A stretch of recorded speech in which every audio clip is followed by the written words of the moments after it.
Brought to you by Agilus Diagnostics.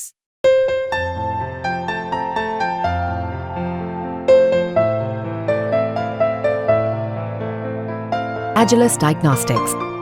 नमस्कार, आपके साथ मैं हूं दीपिका शर्मा और आप देख रहे हैं क्राइम तक। माफिया क्वीन के इस एपिसोड में आपका स्वागत है। बात करेंगे एक ऐसी माफिया की जिसकी लाइफ में कई पार्टनर्स आए लेकिन कईयों को उसने उड़ा डाला, और वजह आपको हैरान कर देगी, जो जाहिर सी बात है कहानी के अंत में पता चलेगी।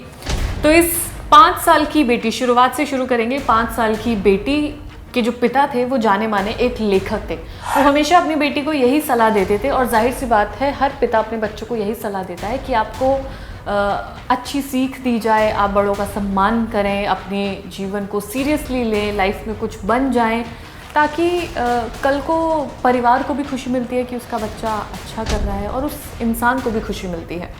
तो यही सारी चीज़ें ये पिता अपनी बच्ची को सिखाता था, छोटी सी उम्र से ही सिखाना शुरू किया।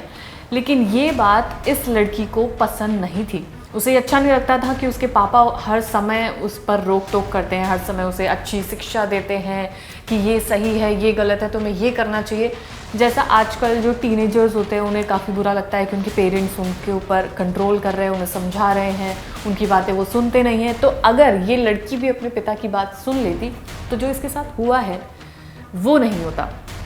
तो ये कहानी है क्रांजा की, जो स्पेन की रहने वाली एक लड़की है। वो अपने पिता, अपनी फैमिली के साथ रहती थी, लेकिन धीरे धीरे वो लोग शिफ्ट होने लगे, और फिर अपना काम वगैरह, पढ़ाई लिखाई उसने दूसरी जगह से शुरू की।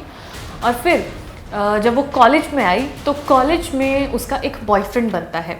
अब क्रांजा को बचपन से ही या यूँ कहें, जब वो थोड़ी समझदार हुई थी तो उसे बच्चों का बहुत शौक था। उसके दिमाग में एक चीज़ फिट थी कि उसे एक शादी करनी है, उसकी एक फैमिली होगी, बच्चे होंगे। तो जब उसका कॉलेज में बॉयफ्रेंड बनता है तो वो उससे शादी करने का प्लान कर लेती है, और दोनों कॉलेज में पढ़ाई करते वक्त ही एक दूसरे से इंगेजमेंट कर लेते हैं, यानी कि अब बॉयफ्रेंड अब उसका फियांसे बन जाता है। लेकिन फियांसे कुछ टाइम बाद ही ये सगाई तोड़ देता है। अब ये बात इसको बर्दाश्त नहीं हुई, क्योंकि इसने अपना सारा फ्यूचर उस लड़के के साथ सोच लिया था, और उसके बाद वो लड़का उसे छोड़कर चला जाता है। अब इसके मन में यही ख्याल था कि वो कुछ भी करके इस लड़के को जान से मार दे। अच्छा, एक बात इसमें रह गई। जब हम पिता वाली बात कर रहे थे तो जब उसके पिता उसे अच्छी चीज़ों की शिक्षा देते थे तो उसके मन में इतनी ज़्यादा कड़वाहट अपने पिता के लिए भर चुकी थी कि वो अपने पिता को जान से मारना चाहती थी। वो प्लान बनाती थी कि कैसे इन्हें मारा जाए, लेकिन उसने वो प्लान एग्जीक्यूट नहीं किया। लेकिन यहाँ पर अपने बॉयफ्रेंड के साथ वो उसे मारना चाहती थी। उसके लिए उसने उसकी गाड़ी के ब्रेक फेल कर दिए।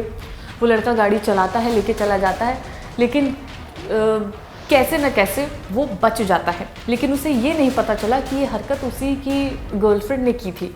अब वो बच जाता है। इसके बाद क्रांजा शिफ्ट होकर जर्मनी चली जाती है। वहाँ जाकर वो बस जाती है, और फिर उसे कोई काम नहीं मिलता तो वो घर में मेड का काम करना शुरू कर देती है। क्योंकि क्रांजा बहुत ही ज़्यादा सुंदर थी दिखने में और पढ़ी लिखी भी थी, तो उसे जल्द ही एक आइसक्रीम पार्लर में नौकरी मिल जाती, यानी कि अब वो मेड से आइसक्रीम पार्लर में जॉब कर रही थी और वहाँ पे अपना काम कर रही थी। धीरे धीरे वहाँ पर एक होल्गर नाम का शख्स आता है, जो उससे उम्र में काफ़ी बड़ा होता है। अभी होल्गर एक आइसक्रीम फ्रिज बेचने वाला शख्स होता है, जो आए दिन वहाँ पर आता रहता था। तो इसकी जान पहचान बढ़ती गई, जान पहचान बढ़ी, बातचीत बढ़ी, दोनों में रिश्ता बना, दोनों को प्यार हो गया, और फिर इन दोनों ने शादी कर ली। अब ये जो होल्गर था वो इससे 14 साल बड़ा था, लेकिन इसने उम्र का कोई भी ऐसा अपने मन में आने नहीं दिया, और 2002 में इन दोनों ने शादी कर ली। अब दोनों मिलकर आइसक्रीम पार्लर खोला इन लोगों ने, और अपने पैसे कमाने लगे अलग से, यानी कि अब ये जॉब नहीं करती थी, इसका खुद का आइसक्रीम पार्लर था। दोनों ने अच्छा टाइम स्पेंड किया। दोनों को अब एक शौक़ था, वो शौक़ था बंदूक चलाने का। अब दोनों को ये सेम शौक़ था, तो इन्होंने पूरा भी किया। इन लोगों के पास बंदूक थी, ये लोग अपने फ्री टाइम में निशाना लगाते थे, बंदूक से अपनी जो ये शौक़ था उसको पूरा करते थे। अब थोड़े दिन तक तो सब कुछ ठीक रहा, लव लाइफ अच्छी चलती रही। उसके बाद ये होल्गर नाम का जो शख्स था, यानी कि जो उसका पति था, जो उससे 14 साल बड़ा था, जो उससे एक समय पर बहुत प्यार करता था, अब उसके साथ लड़ाई झगड़े करने लगा। लड़ाई झगड़े इतने ज़्यादा बढ़ गए कि उसके साथ मारपीट भी करने लगा। दोनों के बच्चे नहीं हो रहे थे। इस बात से क्रांजा बहुत ज़्यादा परेशान थी, क्योंकि उसे हमेशा से, जैसा कि मैंने पहले बताया, उसे फैमिली चाहिए थी पर उसे कभी वो मिल नहीं पाई। अब इसके बाद एक नए शख्स की एंट्री क्रेंजा के लाइफ में होती है। इसका नाम था मैनफ्रेड, जो जब ये इसकी लाइफ में आता है तो उसकी तरफ झुकाव इसका बढ़ने लगता है। ये मैनफ्रेड भी फ्रिज बेचने वाला ही शख्स था। फ्रिज ऐसा नॉर्मल जो हमारे घर में होता है वो फ्रिज नहीं, जो आइसक्रीम पार्लर्स में फ्रिज होते हैं, ये फ्रिज बेचने वाला ही शख्स था। 2 साल तक मैनफ्रेड के साथ क्रेंजा अवैध संबंध में रही, यानी कि उसका पति था, लेकिन पति के साथ इतना लड़ाई झगड़ा मारपीट होती थी कि वो उससे अलग थलग रहना उसने शुरू कर दिया और वो फिर मैनफ्रेड के साथ 2 साल तक रही। पति को उसने फिर कुछ टाइम बाद तलाक दे दिया, लेकिन आइसक्रीम पार्लर दोनों का बराबर का हिस्सा था, दोनों का पैसा उसमें लगा हुआ था, तो इस वजह से वो लोग साथ में ही रहा करते थे ज़्यादातर। लेकिन 27 अप्रैल 2008 को दोनों के बीच बहुत बड़ा झगड़ा हुआ, क्योंकि झगड़ा तो काफ़ी समय से हो रहा था, फिर इस झगड़े ने बहुत बड़ा रूप लिया और उसके बाद ये झगड़ा काफ़ी ज़्यादा बढ़ने लगा। बिजनेस लॉस का आरोप ये अपनी पत्नी पे यानी क्रेंजा पे लगाता रहा। हालांकि तलाक हो गया था, लेकिन ये क्रेंजा पे आरोप लगाता था कि उसकी वजह से उसको बिजनेस में लॉस हुआ है। अभी लड़ाई बढ़ती गई तो उसी वक्त क्रेंजा गुस्से में अपने कमरे में जाती है, वहाँ से वो बंदूक उठाकर लाती है और 3 बार हॉलगर पे वो गोली चलाती है और उसके बाद मौके पर ही हॉलगर की मौत हो जाती है। 1 दिन तक ये लाश घर में ही पड़ी रहती है। अब क्रेंजा ये सोचती है इस लाश को कहाँ और कैसे हटाया जाए, क्या करे, क्योंकि वो अकेली थी। उसके बाद वो दुकान से एक आरा मशीन लेकर आती है। उसके बाद उस लाश के टुकड़े करती है, गठरी में बांधती है। अब उसने एक नया प्लान बनाया कि वो उसे लेकर कहाँ जाए, तो वो एक टब लेकर आती है। टब में वो लाश के टुकड़े डालती है और उसके बाद कंक्रीट से उसको बंद कर देती है और फिर उस ड्रम को, उस टब को वो अपने दुकान के, जो आइसक्रीम पार्लर था उसके दुकान के बेसमेंट में जाकर डीप फ्रीज़र में रख देते, यानी कि वो सेफली रखा जा चुका था। इसके बाद आइसक्रीम फ्रीज़र में रखकर वो ये फील करती है कि अब ना वो पकड़ी जाएगी ना उसका कुछ पता चलेगा। इसके बाद वो अपने बॉयफ्रेंड मैनफ्रेड के साथ शिफ्ट होगी, उसी के साथ रहने लगी। बॉयफ्रेंड का दूसरी महिलाओं से संबंध था, इस बात का उसे पता चलता है तो दिल तो काफ़ी उसका दुखता है। अब उसके मन में यही ख्याल आता है कि उसे इसे भी जान से मारना है, लेकिन उससे पहले उसने ये सोचा कि वो कुछ इस तरीके की चीज़ें करे कि मैनफ्रेड वापस से उसकी तरफ आकर्षित हो। तो उसने कई बार अपने फेस की सर्जरीज भी कराई ताकि वो खूबसूरत दिखने लगे और मैनफ्रेड उससे फिर से प्यार करने लगे, पर ऐसा कुछ भी नहीं हुआ।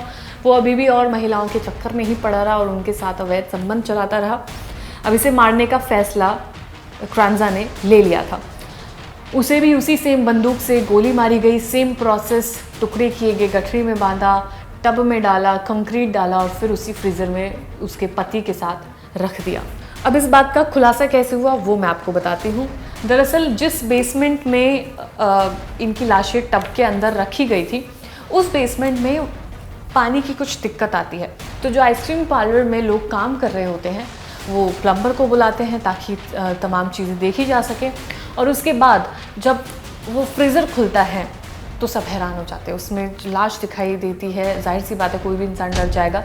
पुलिस को बुलाया जाता है, पुलिस पूरी तलाशी लेती है। वो कंक्रीट के जो टब जो भरा हुआ था उसको तोड़ती है तो देखती है कि वो लाश है। उसके तुरंत बाद ये बात पूरे शहर में फैल जाती है और क्रेंजा तक भी पहुंचती है। जैसे उसे पता चलता है वो तुरंत बैंक जाती है, वहाँ से कैश निकालती है और वो भागने की कोशिश करती है। लेकिन वहाँ पर मौजूद कुछ लोग पुलिस को ये सूचना दे देते हैं कि क्रेंजा यहाँ पर है, जहाँ पर पुलिस उसे पकड़ लेती है। और उसके बाद तमाम ये केसेस चलते हैं और उसके बाद दोषी ठहराए जाने के बाद क्रेंजा को जेल में डाला जाता है। जेल में डालने के बाद जेल में जाने से पहले उसका एक और नया बॉयफ्रेंड बनता है जिसके साथ वो रहती है और फिर वो प्रेग्नेंट भी हो जाती है। उसके बाद वो खुश थी, लेकिन पुलिस को उसका सच पता चल गया था, उसे जेल में डाल दिया गया। जेल में डालने के बाद कुछ वक्त बाद वो अपने बेटे को जन्म देती है, फिर वो बेटे को अपने बॉयफ्रेंड को सौंप देती है और फिर उसे जेल में ही रखा जाता है, जाहिर सी बात है। और फिर अपने बेटे को बॉयफ्रेंड को देने के बाद वो उसकी परवरिश उसका बॉयफ्रेंड ही करता है। तो ये पूरी तमाम कहानी थी जहाँ से शुरू होती है, एक 5 साल की लड़की से शुरू होती है जहाँ पर वो अपने बेटे को जेल में जन्म देती है। तो अगर कहीं ना कहीं वो अपने पिता की बात मान लेती तो शायद उसके जीवन में ऐसा कुछ ना होता, या हो सकता है कि ऐसा होना ही था। लेकिन किसी भी चीज़ को क्राइम से कवर अप किया जाए ये तो गलत बात है। जब इसको गिरफ्तार किया गया तो पुलिस को इसकी मानसिक हालत भी काफ़ी ज़्यादा ख़राब मिलती है, क्योंकि इंसान जब ऐसी चीज़ें करता है तो जाहिर सी बात है कि वो थोड़ा साइकोपैथ की कैटेगरी में आ जाता है। किसी को मारना, किसी को मारने का ख्याल मन में आना तो ये काफ़ी डेंजरस है। तो अपने आसपास भी लोगों का ख्याल रखिए कि उनके दिमाग में क्या चल रहा है, या वो डिप्रेशन में तो नहीं है, या वो क्या सोचते हैं। तमाम चीज़ें अब इस वक्त ख्याल रखने की ज़रूरत है। अपने घर वालों से बातचीत करते रहें, उन्हें खुश रखने की कोशिश करें। तो ये थी क्वेंजा की कहानी। इसकी कहानी आपको कैसी लगी हो कमेंट सेक्शन में ज़रूर बताइएगा। धन्यवाद।